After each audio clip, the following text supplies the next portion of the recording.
Hi guys, I'm Charlie and welcome to my YouTube channel.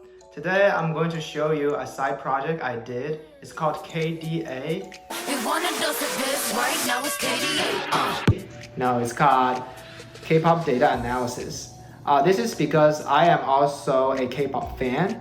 I liked K-pop since middle school, and I actually like checking out the forums and see what people are discussing, see what opinions people have. But I think that rather than judging K-pop based on feelings, we can definitely try to explain K-pop by data, because the solid data provides the evidence and we can see the insights through the data. So here I am trying to explain K-pop by data. Here we go. K-pop refers to the music genre, and its idol industry originated in South Korea. Unlike other music genres having blurry origin and developed gradually in today's form, K-pop has an actual birthday. When Sotaeji and Boys debuted on 1992, March 23rd, after less than 30 years of development, K-pop obtains worldwide popularity among young people today. I gathered all the information about K-pop idol from its very first day to 2021, January 11th. Now, there are 4,146 music videos produced. There are 1,435 K-pop idols in total. It is quite stunning that K-pop has been developing for less than 30 years, but has already attracted such a great number of artists to join this industry. K-pop has always been famous for group activities. There has been 176 male groups. Among them, 134 are still active today. There are also 176 female groups, and 94 of them are active. On average, K-pop groups have 5.5 members. 5-member group is the most common form. However, maintaining the team is not easy. 90 groups, about 25% of all groups, have lost group members. K-pop artists are famous for showing their youthful charisma. K-pop idols are generally very young. The average age of all K-pop idols is 25 years old. On the other hand, K-pop idols debut at an even younger age. The average debut age is only 19 years old. The youngest idol debuted at just 14 years old, such as IZ*ONE's Wonyoung and SHINee's Taemin. And the oldest debuted at 33 years old. Wow, I still have a chance. K-pop is well known for its internationality. There are 124, about 9% of all K-pop artists are international artists from 12 different countries. Notably, there are 42 Chinese artists and 38 Japanese artists. K-pop's fast development is epitomized by the timeline. Especially, K-pop groups can be divided into generations. There are a lot of opinions about how to divide the generations. Here, I will be only showing one of those opinions. Zeroth generation, 1992 to 1995. This was the time when Sotaeji and Boys were building the fundamentals of K-pop industry. First generation, 1996 to 2003.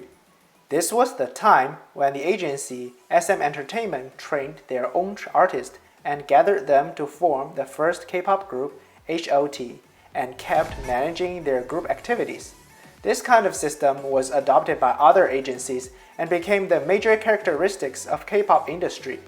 K-pop became popular in South Korea domestically. The exemplar groups in first generation are HOT and SES. Second generation, 2004 to 2011. This was the time when K-pop groups became popular again and expanded their markets to other Asian countries. TVXQ's debut and its great success in Korea and Japan marked the start of this generation. Second generation groups also started to have foreign members on board, starting with Super Junior's Chinese member Hangun. The exemplar groups in the second generation are TVXQ, Super Junior's, Big Bang, and Girls' Generation. Third generation, from 2012 to today. although some may argue that the fourth generation already started in recent years. But anyway, this was the time when K-pop groups became more popular internationally. In 2012, Gangnam Style became a global hit. It brought light to K-pop not just in Asia, but also in Western world. Third-generation groups began obtaining popularity globally. They also took advantage of social networks and survival shows to promote themselves. The exemplar groups in the third generation are EXO, TWICE, Blackpink, and BTS.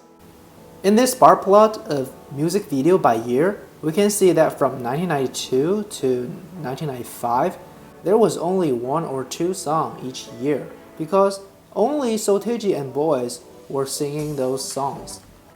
And from 1996 to 2003, the first generation, we still have only a few songs each year. But we can see that after 2004, the number of music videos by year just started soaring. It started from the second generation and kept soaring through the third generation. The number only became steady in recent years.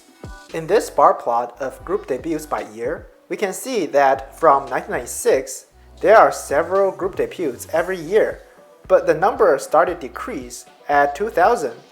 This is because the first generation K-pop group began falling apart and soloist activities are more welcomed. However, with the advent of second generation K-pop group, the number of group debuts started soaring again since 2004 and kept soaring until today. K-pop entertainment companies play a significant role in this industry. These agencies recruit artists as trainees, select excellent trainees to form groups and manage their activities after they debut. By far, there are 231 companies already, and each company manages 1.6 groups on average. Here are the 10 big companies having the most groups. Big companies like SM Entertainment can have up to 15 groups, and all of them have more than 5 groups. Also, I gathered the data of the recent 5 years revenue of 6 public K-pop agencies. SM Entertainment, the all-time leader in K-pop industry, always having the highest revenue among all the companies. Big Hit Entertainment, home to BTS, was just a small company before, but after the great profit BTS brought to them, Big Hit Entertainment acquired several other companies and went public in 2018 and had the second highest revenues among all the K-pop companies. The revenue still keeps growing in recent years due to the great popularity of BTS and TXT. YG Entertainment, home to Blackpink, iKON, and Winner, etc., has always been having great amount of revenue but began falling since 2018, maybe due to the Burning Song scandal.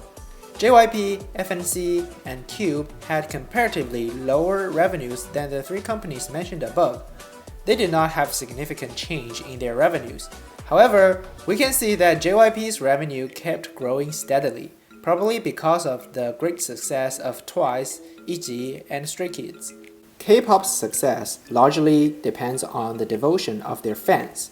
K-pop groups are famous for making official fan clubs for their devoted fans and organize events within those fan clubs, such as BTS fan club ARMY. 41% of the boy groups have their own fan clubs, and 30% of the girl groups have their fan clubs. The data shows that boy groups gain more fans' devotion than girl groups. Overall, this is all the data I have to explain K-pop. We can see that K-pop is still a very young industry, but it's growing very fast and it's growing internationally. If you have other interesting data of K-pop to share, please definitely comment below. And if you like this video, please give me thumbs up. Thank you very much. Thank you for watching. I'll see you next time.